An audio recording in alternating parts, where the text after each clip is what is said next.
everybody, I'm Mac. And I'm Gabe. And today we're going to be reviewing Goodfellas. Goodfellas is a 1990 movie directed by Martin Scorsese, and it follows Henry Hill as he begins his life of being a gangster, and eventually everything hits the fan. Mac, the phrase used throughout this entire movie is, for as long as I can remember, I always wanted to be a gangster. Mm-hmm. Did you ever have a career goal like that? Was it like reviewing movies on OTN? Was that it for you? Oh yeah, I always knew. I mean, it's kind of relatable in that you have like these childhood aspirations, but hopefully not in that way where you want to be a gangster. But it's kind of interesting to see, it's a good character study for Henry Hill, and that he has this goal and you see the consequences of that throughout the film. Yeah. Honestly, the first time I saw this movie, I was like, man, I think I would be a really good gangster. And then you tell your parents that, and you write it in school, and you get grounded. But Right. That is one of the big criticisms towards this movie. This movie, you know, makes being a gangster, makes being a career criminal cool. Like glorifying Yes, crime. it glorifies crime. Mm-hmm. Let's start by addressing that. Do you Yes. think that's true? No, and I'll tell you why. Tell me why. Listen, I studied, the mafia in this way because it's a subject that makes me curious. Living in New Jersey and stuff like that. That life is supposed to be full of like riches and full of all this debauchery and everything that's shown in the film. But at the end of the day, I think the film does a pretty good job at showing the consequences of living that lifestyle. Like, I'm gonna give a spoiler here. Henry Hill at the end has nothing. He says that he is a nobody and he yearns for the life he used to live or could have had. Yeah, I mean, even a better example, Joe Pesci. Exactly.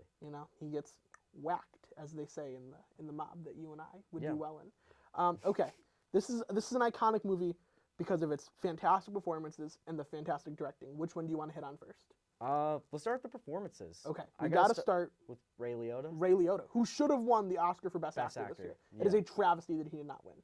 Yeah. This is his career-defining performance. Yes. And he's been in a lot of good movies, but he leads this through a cast that's that gives him a lot of leeway. He has Robert De Niro, Joe Pesci, Lorraine Bracco, but he spearheads this operation so well. Yeah, I think what works so well for Ray Liotta's Henry Hill is he starts with this childlike innocence. Even when he is a young adult and there's the iconic Copacabana scene. Yeah. And you see he just wants to impress a girl. That's all he wants to do, which is a really young adult thing. And then as he descends into drug running and assassinations and covering up murders, he loses his mind. And there's the oft criticized helicopter sequence where he is going into deep paranoia, and we can discuss that because that's a really divisive scene. But you see this guy lose his mind. It honestly, and maybe it's because they're both gangster scenes that makes them so comparable. It's like the change in Tony Soprano from season 1 to the end, or the change in Walter White from season 1 to the end. It's this person who starts off so innocent, and at the end they're truly a monster. Yeah, there's always these kind of incidents that cause them to lose less and less of themselves. In my opinion, I think it's the Billy Bats scene on the club. That's sort of where he starts to see this negative side of his friend, and then he sees a lot more of the ugly sides of the mafia, obviously, as it continues, and he grapples with addiction, imprisonment, losing his family. Yeah, absolutely. All right, so next, speaking of his friend, we got to talk about Joe Pesci. Won an Oscar for the movie. Yeah, won the Oscar for Best Supporting Actor. First question, is Joe Pesci the best cusser in all of movies? Nobody swears quite like Joe Pesci. Him or Mark Wahlberg. That's true. They're both fantastic. Yeah. Absolutely deserved the Oscar. And I feel like a lot of his lines were just ad-libbed. Yeah. It's a brilliant script, but he knew what to do with it. Exactly. And a lot of it is just Pesci relating from his life. There's a very famous story where he, when he was a waiter, asked or told a gangster that the gangster was funny. And that is where I'm funny? I'm funny to you? Funny how? That is an iconic, terrifying scene came from. And you can tell it's based on his real lived experiences because he delivers it perfectly. Yeah, that's awesome. Yeah. Speaking of terror, finally you have Robert De Niro in this movie. He wasn't nominated for Best Supporting Actor. I do think Pesci is better than him in this. I do think De Niro should have been nominated. De Niro in this movie kind of goes on another additional journey separate from Henry Hill, where he's already a bad guy, but he gets even worse because of the heist he's committing. He's just a greedy man. Yeah. And he will do anything to protect that money. there is a scene where Henry Hill says that he knows that Robert De Niro's character is going to whack somebody. And it cuts to this like close-up shot of De Niro as he's smoking a cigarette, and his eyes are like flicking back and forth. And you can tell he's looking at witnesses. Is anyone going to say that he's about to kill this guy?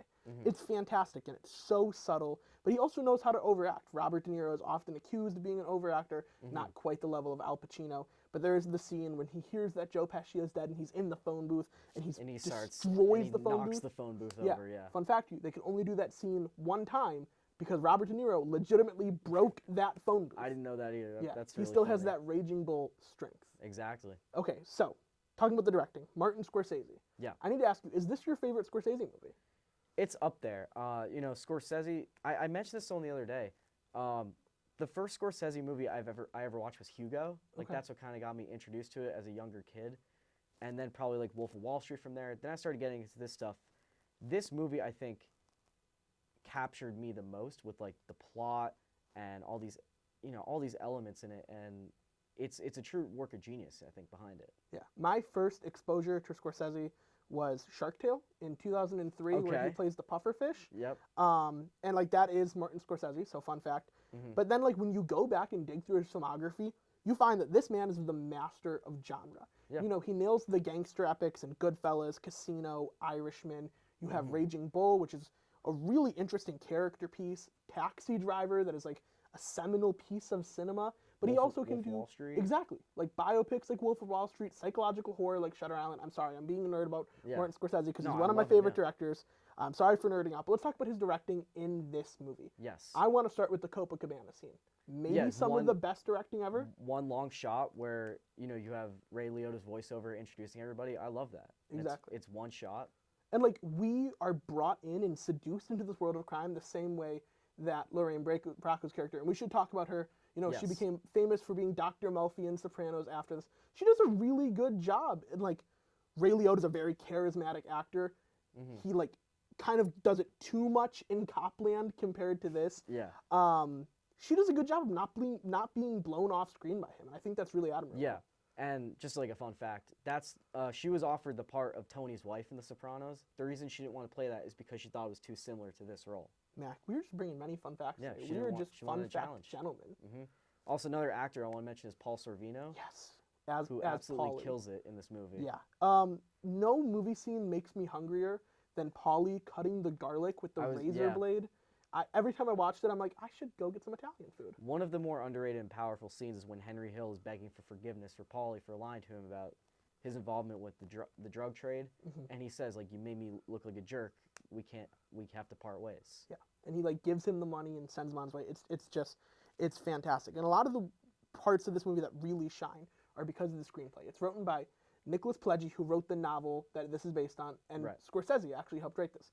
Scorsese, New York man for his entire life, has been exposed to a lot of this stuff. Pileggi lived in Long Island, right near to movie critic Sean Fennessy, so this is one of Fennessy's favorite movies. And you can really tell their experiences in this underworld affected how they created this movie. Do you notice that at all? Yeah, I mean, I think it reflected kind of the time period when they started like getting their career in like, you know, early 60s, like, or early 70s. Yeah. So you could tell that, you know, I don't want to say base their experience off them, because hopefully they didn't experience anything like this, but they knew a little bit about when they were talking about. Yeah, there definitely is some authenticity in this movie. These are tough guys who lived a bad life and did bad things, but they still managed to be complex characters, and I think that's really incredible. Do you have anything to add? I was going to say, I think that mafia movies are very hard to make. Yeah. I think a lot of them get criticism for, you know, not getting right how the mafia works. My second favorite mob movie is probably A Bronx Tale, and not because of how the mafia works, just because of the performance of Chaz Palminteri, right? Yeah. So, and that one was written and directed by Robert De Niro. Yeah. Before we go, we're doing this to get ready for Killers of the Flower Moon.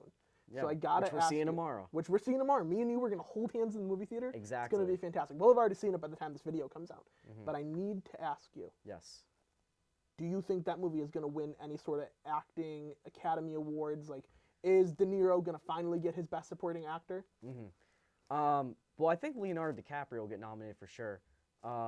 I think that Lily Gladstone is in the running for Best Actress, but she's got a tough competition with Emma Stone. Robert De Niro has tough competition with Robert Downey Jr. and Mark Ruffalo. I think Jesse Plemons can maybe be in the mix for this one. So yeah. All right, Mac, I gotta ask you. Yep. Goodfellas, 1 to 10. What are you giving it? Do we have the same score here? I've never done this before. All right, so we'll say it 3, 2, 1. It's a 10 out of 10. Yeah, it's a 10. Goodfellas is just a perfect movie, and I love it. I just rewatched it 2 weeks ago, and I'm probably going to rewatch it tonight after this review. Yeah. Thank you guys for watching. We'll see you next time.